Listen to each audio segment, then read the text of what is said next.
Good morning. You're watching the Daily War for Thursday, February 4th. I'm Valentino. And I'm Justin. Please stand for the Pledge of Allegiance.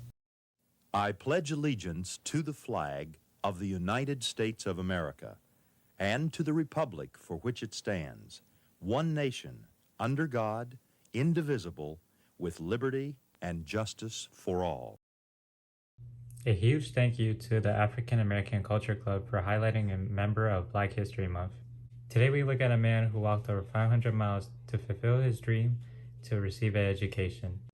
In 1872, a young man set out on foot on a 500-mile journey across the state of Virginia.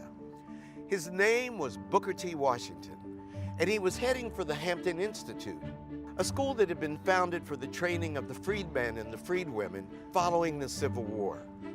Little did he know that he would become that school's most famous graduate.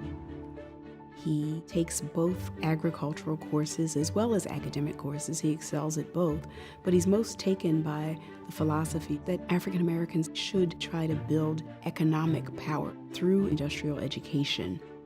Booker T. Washington becomes the principal and leader of Tuskegee Institute in Tuskegee, Alabama, a school for African Americans.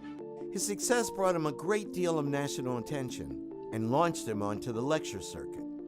In 1895, he delivered his most famous and most controversial address. It became known as the Atlanta Compromise.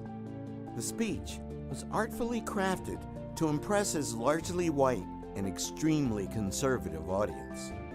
He thought that it was best for African Americans to gain an industrial education and ideally translate that into land ownership, business ownership. In a way, Booker T is saying we have to remember that our well-being relies on the goodwill of white people. To his most searching critics, Washington was leading African Americans backwards towards slavery. At the same time as his public-facing politics were accommodationist, he's also funding anti-discrimination lawsuits challenging Jim Crow segregation. So he understood the problems of segregation. He was trying to find a way for the masses to survive and endure until the context changed. We will highlight more Black history for you tomorrow. Today's quote is by the Reverend Jesse Jackson.